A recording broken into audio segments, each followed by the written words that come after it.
So hello everyone again and welcome to my channel. So in here we're going to be looking at the production of vitamin A, which is actually an industrial process instead of we actually depending on the natural source, which is mainly from animals. Quite exciting how vitamin A is about to be explored, and mostly how important it is in terms of the immune system and also in terms of our eyesight, improving our eyesight. Sometimes we get it from carrots, or most times from carrots of course, and it's also in the form of either retinol, and retinol is quite impressive how it's been incorporated in form of beta carotene and how this form is actually obtained in the body.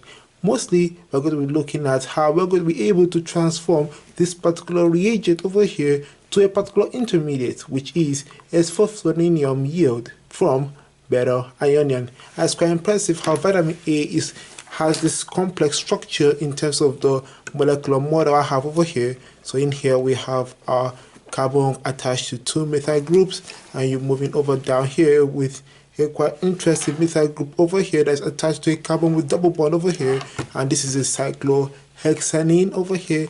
And now you're moving towards this particular region where you have a double bond position over here. Then you move again to an interesting carbon bond over here, double bond over here with a methyl group at the top over here, and then you move further again to a double bond over here as well, and then you continue further and it leads to another double bond. And how this double bond is kind of repetitive in a way, but it is in the form of a conjugation system where these electrons move smoothly and nicely, and then the methyl group over here, and then this leads to a particular terminal group over here which has an hydroxyl group. So before talking too much, let's move over to this main topic of the mechanism involved in the transition of this particular reagent going from here to here. What are the reagents required? And most interestingly, let's start by just generalizing some specific compound structure over here. Let's assume here particular region is our R group over here, so that won't be actually be drawing too much of these structures repetitively. So let's move on by including this particular R group here with a ketone over here. So this ketone represents this particular functional group over there, and then what do we need to go from this to this particular interesting reagent over here? First and foremost, we include a Grignard reagent, and this Grignard reagent over here is really important in forming double bond with your carbon bond. So this carbon bond is actually between this particular carbon and that carbon over here.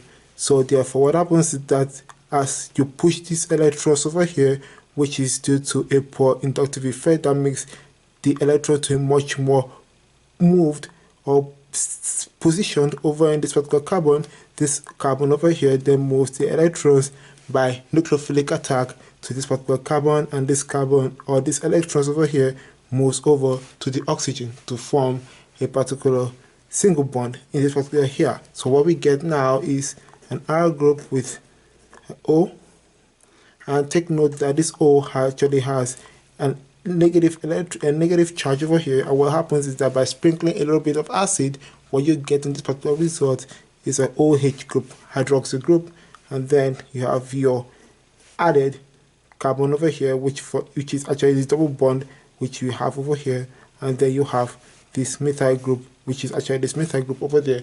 Now next is including acid, and by including acid is pretty much what we have over here by sprinkling acid over here. And by including acid, what we do again is by making this oxygen here to be positively charged, and by making it positively charged, this bond here will be quite weak. Thereby any form of pushing electrons will make these electrons to move over to this oxygen to make this oxygen to be neutral. And by doing that, let's just make our positive charge on the oxygen. By doing this, we generate the oxygen here which is positively charged, and then we have our methyl group over there and our double bond over there. So what happens next is that we're going to include phosphonium, and phosphonium in the form of phosphorus attached to three phenyl groups. What we get in this particular result is a form of a reaction where this particular double bond attacks this particular carbon, and this double bond over here moves over to this carbon-carbon bond over here, and then by doing that, this bond cleaves off and fuses in the form of a lone pair on this particular oxygen. And what you get in this particular process is the formation of this particular compound over here. So there are two hydrogens over here. I'm just going to specifically put just one of the hydrogens over there, and then we have a PPH3. Now, what happens next is that once you have this particular compound over here, by including a strong base, what that leads is that you then to protonate or deprotonate, sorry, you have to deprotonate this hydrogen over here by including this particular base.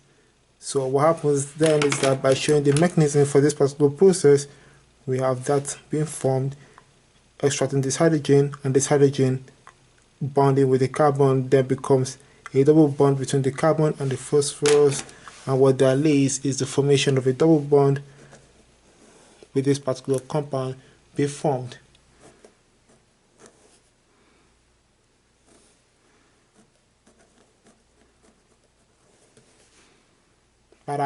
So that's about it for the formation of this particular compound, which is pretty much similar to what we have over here. And then we continue this process again, we tend to form our vitamin A in the industrial process. Anyways guys, thanks again for following me through this mechanism. I truly appreciate it. Please don't forget to hit the like button and subscribe, because that helps me out in making more videos and making you guys to have fun enjoying the real life of chemistry. All the same guys, peace and be smart.